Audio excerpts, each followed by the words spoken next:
Module 1, Topic 3, Lesson 2 through 3. We're going to start with M1-196. On number 5, it says determine the measure of each angle in this figure, which obviously it looks like a lot because there's so many missing angles and they only give us like 5 of them. But we're just going to use some very simple principles, like the fact that internal angles of a triangle is 180, straight lines are 180, what we know when we have parallel lines cut by transversals, stuff like that. So let's actually start with the parallel lines in a transversal. So here we have this line cutting this line, so we know that this is going to be the same as this angle, so this is also 46 degrees, and then because this is parallel to this one, you have those same relationships happening over here. So this one's also 46, and this one's also 46. Then, because this is also parallel, the same things that are happening here are happening down here.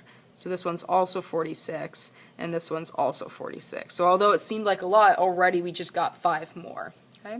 We cannot say anything about this part right in the middle because this line, since it's not parallel, we can't say it has like the same properties as those other placements.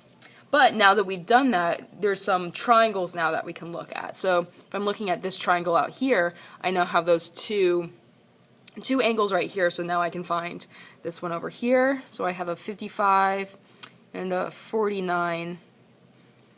So adding those together is 104. Yep. So taking that away from 180 to find like the leftovers, and that's 76. Hopefully I'm correct because I'm doing this really fast. If not, at least you know the concept of what I'm saying. So now I have that one. Looking at this triangle right here, I also have 2 of the angles because I know that this is 90. So then I can find what this is. So it's 90 and 46. So it's 136. So I take that away from 180 to find what the rest of it is. So that is 44 right there. Okay, I'm looking for another triangle that I have everything, or almost everything else. So I'm seeing here I have 2 of the angles, so I can find this one right here. So I have a 46 and a 29. Adding those together, that is 75. So if I take that away from 180, that's 105. So this right here is 105, and then this one right here is also 105. If I look at this big triangle, I have this one right here is 29, this right here is 90, so then I can find this right here. So 90 and 29, that's 119, I hope. So I'll take that away from 180. So that's, 61. So this is 61. Then knowing that since this is a right angle and these are parallel lines, this right here would also be a right angle. Meaning that obviously if this is 180 and this is 90 degrees of it, this right here is 90 degrees. So therefore this right here needs to be the 90 minus 61 to find out what the rest of that is. So this right here is 29. And then now that we know that, we can find this triangle right here. So this is 29, this is 46. We actually already have a triangle exactly like this, 46, 29, so I'm going to steal the fact that this is also going to be 105, which makes sense since these are parallel lines cut by transversals. These should be exactly the same, therefore this is also that 105. And if we want, we can keep going a lot more. We could find like these interior angles, these. Alright, sorry that the video got cut off. I had to switch to a new device. So this is actually a perfect place for us to stop because we've solved all the triangles, we've dealt with all the parallel lines and transversals. You of course could spend extra time finding all the last little bits of angles, but I feel like we've kind of done the gist of what this concept is. So let's move on to number 6.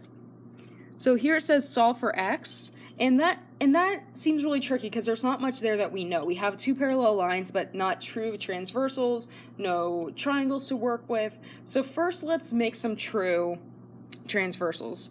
Let's just extend out these lines and see what we get. I extend out this line and I extend out that line. Okay, so now we have some true transversals, and that tells us some very important information. For one thing, it tells us like this angle right here is going to be the same as this, and the same as this, and the same as this one. So if we know that this angle right here is 130, then we can find what this one is right in here, because it's going to be the rest of that 180 since this is a straight line. So 180 minus that 130, this angle right here should be 50. Okay? So since we know that, and we have these two angles, we know that x, since that's an exterior angle, since it's an extension of that line, is going to be equal to those two added up. Now, if you forgot that that was an exterior angle, you of course could find out what this angle is and then use that to find x because it's a straight line. But if you remember that exterior angle theorem, this will be a nice shortcut for you. So the two remote interior angles adds up to that exterior angle. So we'll add up 50 and 66. So we'll add up 50 and 66. And that's 116. So x is equal to 116 degrees. The next page we have is M1-211. We're just doing the practice part. So we're going to use the AA Similarity Theorem, which remember means that if you have two angles that are the same, then those two triangles are similar to each other, because you don't need all three, because if you know two of them, you know the third. So use that theorem in a protractor. I'm going to say don't bother with a protractor. You don't have one. You don't need one anyways. If necessary, good. To demonstrate how the triangles in each pair are similar, show your work. So they're already telling us that they are similar to each other.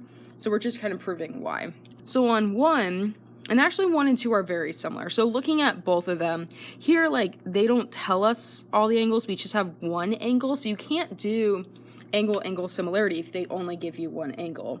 However, the fact that they named them ABC, A prime, B prime, C prime, tells us that the smaller one is a result of transformations of the bigger one. And that's a key thing, because obviously transformations keep certain things going, right? We know that if there are isometries, they keep like side lengths and stuff like that, but any transformations, including dilations, keep angles the same. The same. So therefore, they are similar. And honestly, number 2 is pretty much exactly the same. It's just the bigger one is a result. It's just the bigger one is a result of the transformations.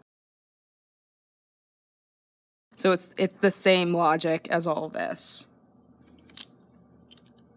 3 and 4, though, are a little bit more interesting because we can actually use the AA Similarity Theorem.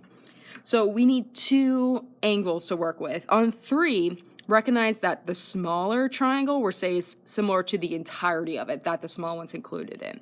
So the 2 angles we have similar is this 95, but we also have D. D, of course, is similar to itself. So D is angle D for the small one, and it's angle D for the big one. So of course it's equal to itself.